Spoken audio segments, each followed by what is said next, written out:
Newsday continues here on One News Now. I'm Jess De Los Santos.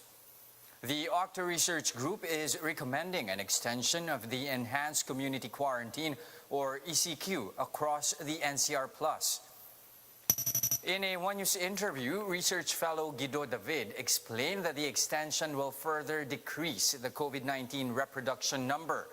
OCTA reported that the rate has dipped to 1.23 from 1.88 the week before ECQ, but still above the 1 threshold, meaning the outbreak is still not subsiding as each infected person is transmitting the virus to more than one.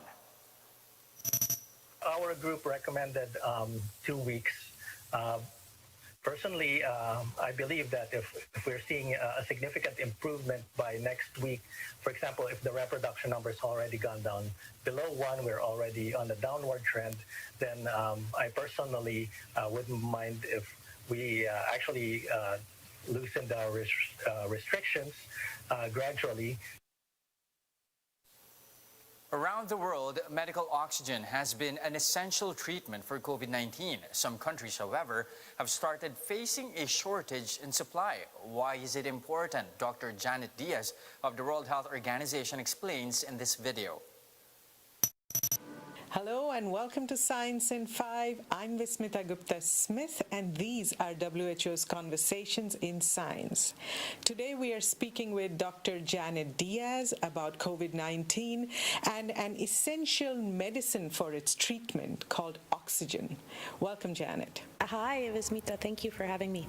Janet, oxygen is an essential medicine for COVID-19. Please explain how and when it is used for its treatment. Well, that's a great question. You know, what happens is with some illnesses such as COVID-19, when you get severe COVID-19, the oxygen levels in the body can get low. So in order to keep your oxygen levels at the normal range, we have to give medical oxygen. Now, when your oxygen levels are low because of a sickness such as COVID-19, the cells in the body don't have enough oxygen to do their normal function, and every cell of the body requires oxygen for normal function. So if the oxygen levels are low, if they're low for a long time, if it's not treated, then the cells themselves stop to work well, then they stop to work completely and cells can actually die. So then what you can see is that the organs start, so it's your organs, you know, your brain, your heart, your lungs, your kidneys all require oxygen. So those start to malfunction and in very extreme cases can cause death. So again, the life-saving treatment here then is medical oxygen.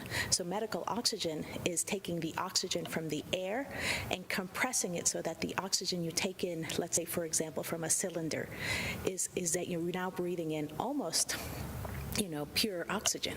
And that is what we give patients in order to keep oxygen levels at a normal level in the body. Janet, why is there such a shortage of medical oxygen in some countries?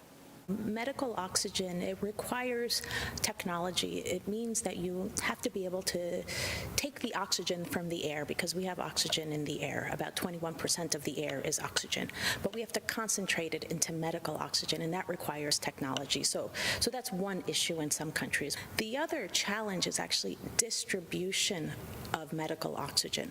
So one is you concentrate the oxygen and you supply a hospital or supply a region. And the other thing is distributing, so make sure that the oxygen that you have supplied, the one that you're producing, can get to the patient. I think the third challenge is knowing how to use the medical oxygen, meaning keeping the technology maintained, repairing what may be broken, making sure the piping is functional. Here are other stories we're keeping our eyes on. All courts and judicial offices in Metro Manila and the provinces of Bulacan, Laguna, Cavite, and Rizal will remain physically closed until April 18. The courts will, however, continue to hear cases via video conferencing. The Social Security System, or SSS mobile app, has recorded nearly 60 million transactions from December 2020 to last January. This number is 4 times more than the total mobile transactions made in 2019.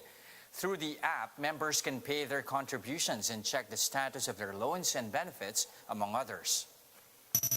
And it's confirmed the Philippines will be hosting the third window of the 2021 FIBA Asia Cup qualifiers. The games will be held in Clark City from June 16 to 20. The country will play host to Groups A, B, and C. Gilas Pilipinas is under Group A, joined by Korea, Indonesia, and Thailand. More sports news. A volleyball superstar JAJA Santiago has been offered naturalization in Japan by her current club team, Ageo Medics. This is just one of the many feats she has so far achieved in her successful career. But what else is lined up for her? Let's watch in this report by Gretchen Ho.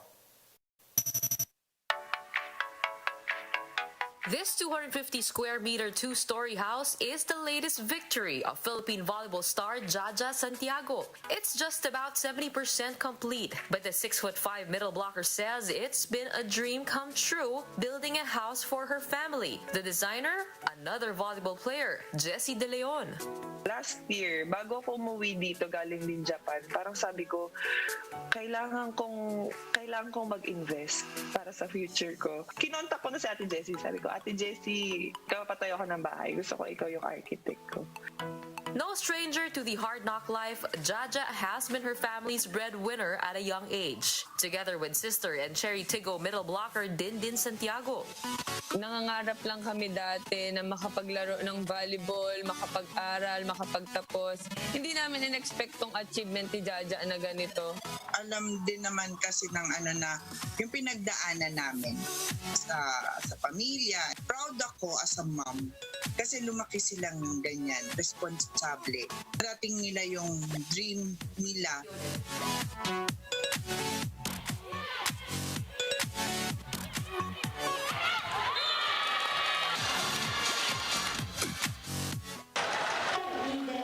Dream come true it is.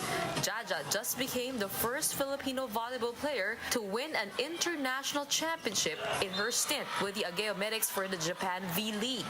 This despite the club team having a rehashed lineup, including a new Brazilian coach. Their key to victory? Tons of discipline, something she hopes to take home. Meron kaming app na ginagamit para i-scout din yung mga player. Tsaka makita mo rin sa sarili mo kung ano yung mga kailangan mong itama. Being an important piece in their gold medal run, JAJA says that she has been offered naturalization in Japan. 50-50 actually. Magstay ako doon for until age of 28. Yun yung pinaka-longest na procedure. Ako kasi syempre, ang dream ko, gusto maglaro Olympics, di ba? So sabi ko, kung kukunin ko yung opportunity na yun, sobrang madali, hindi madali, pero mas may step na ako, mas malapit na ako dun sa makalaro sa Olympics. Pag ginarap ko yung opportunity na yun, kaysa dito sa atin. But no matter her choice, her family and coaches are behind her 100%.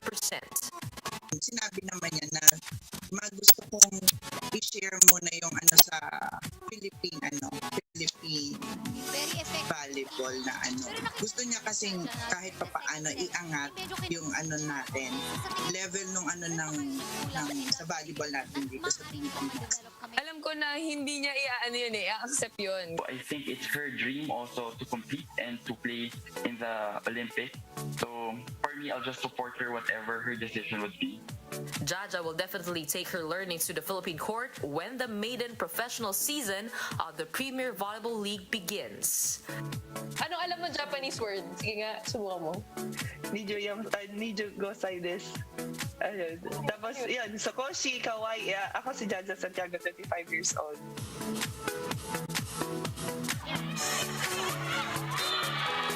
Gretchen Hall, we are One News.